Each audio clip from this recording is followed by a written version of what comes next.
My name is Jim Pastilli. I was in the Peace Corps in Nepal from 1976 to 1978 in a group called N56 Community Water Supply. Okay. So then I got all this stuff, and now I got 2 trucks worth of cement and valves and iron pipe and all kinds of stuff. And so now they drive me to a roadhead, and I'm there for one night. First thing in the morning, sun's coming up, not even out of bed yet, haven't had my first cup of tea. Somebody pounded on my door. Saab, there's 150 people here that want to talk to you. And I opened the window, and there are 150 of these villagers. They had arrived to pick up the materials to go build this system. And so next thing I'm doing is writing down who's getting what, so I collect it all on the other end. And I loaded 150 people up, and we walked for 5 days carrying supplies into the village through the foothills of the Nepal. I was on the last ridge of foothills right before the Terai, which is the flat Gangetic plain into the Ganges River and into India. I was on that first little rise of hills, and we got photographs, and you can see 2 more ridges of mountains and then the Himalayas. And we walked up to that ridge right before the Himalayas. That's where their village was, so it was a long ride, walk. And so we built the first cement structure in this village, and then carried the water 2 miles into the village. And along the way, there was one area where it ran across bare rock. I said, you know, we've got to get this underground somehow, because you bring water buffalo up this, and their hooves will cut this plastic pipe. So they brought out chisels and sledgehammers, and I remember holding it, and 3 guys with 8-pound sledgehammers going ding, ding, ding, ding, ding, ding. You know, and once they got the idea, I says, go at it. And they took care of it. They worked and just cut the groove and just barely got the pipe in the ground. We put some shielding rock over it. In another case, there was a washout area that came through, and they said, hey, if we put the pipe here, it's going to wash out. What should you do? I says, well, make sure that doesn't happen. Figure something out. And sure enough, they just like fish scales lapped a whole bunch of stone in this one washout area and protected the pipe beautifully. But perhaps the best one was there was a rock on the side of the mountain about half the size of this room. And they said, well, Saab, what do you want to do with this rock? I said, if I were you, I'd leave it alone. They said, oh, we can't do that. I said, why not? I said, well, about 3 years ago, it was way up there. You know, the mountains were very steep. I mean, 45 degrees or steeper in this area. It was all broken talus, and I says, oh, and what happened? They said, well, there was a small earthquake, and that rock slid down to here. I says, you're right, we got to move this rock. And they said, well, can you go get some dynamite? I said, I don't think the government's going to be giving me dynamite right away. And I says, isn't there something else we can do? And they says, well, what do you want us to do? I says, it's your rock, you move it. So they put about 10 people on it. And 4 of them are sitting up there just beating the face of this rock into rubble, and it's just falling right off the face. 2 more guys are digging underneath it to make it unstable. And they're just going through this until they got this thing where it was teetering, and they had all this rock laid out beneath it that was like marbles.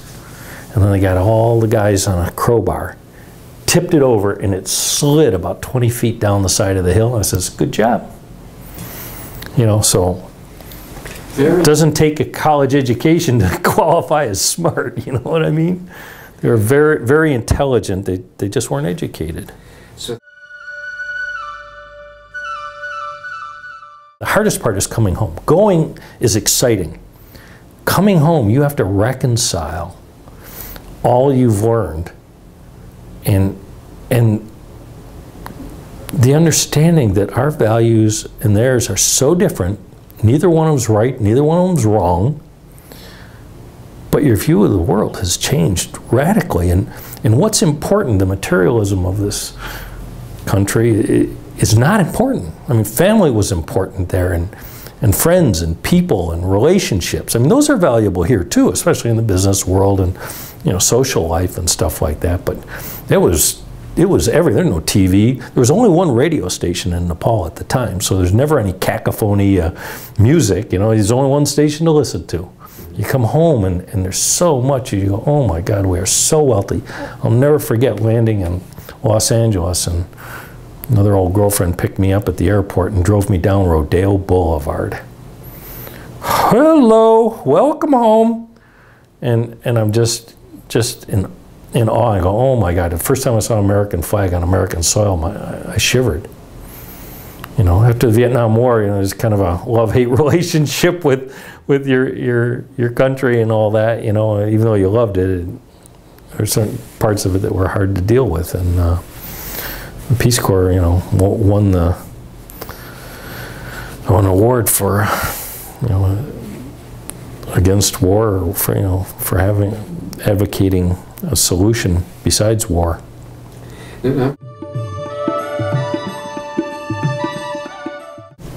Well, I met a kid in Baglung, which was that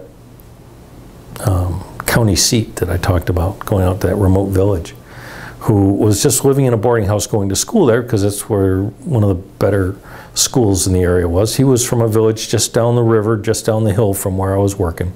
And I just remember him catching my eye, me catching his eye, and we were living in the same building, you know, and he was curious and wanted to talk to me. He had a little bit of English. I met this guy, liked him a whole lot, just neat kid, 16 years old maybe. And he had a sister, they always call him sister, but she's probably a cousin, living in Kathmandu. One day I met them in Kathmandu at their house, and we spent some time together. And one day here I am back in Michigan, and brother-in-law, one of the guys from this village, I ended up hosting him through crazy arrangement, find a Nepali who lives nearby, a medical doctor, and took Chandra over to the medical doctor's house just to get someone who could talk to him fully at his level and let this guy know America's a very different place and help him assimilate. So that doctor invited another Peace Corps volunteer from Nepal who married a Nepalese woman. So I met them. Next week, that couple goes to New York City, meets the Nepali community there. There's this kid in New York City who says, oh, you're from Michigan. Do you know this guy from Nepal, Jim Pastilli? And they go, well, we met him last week. It's the same kid I met in the hills of Baglung. And he ended up living with us for a couple of months.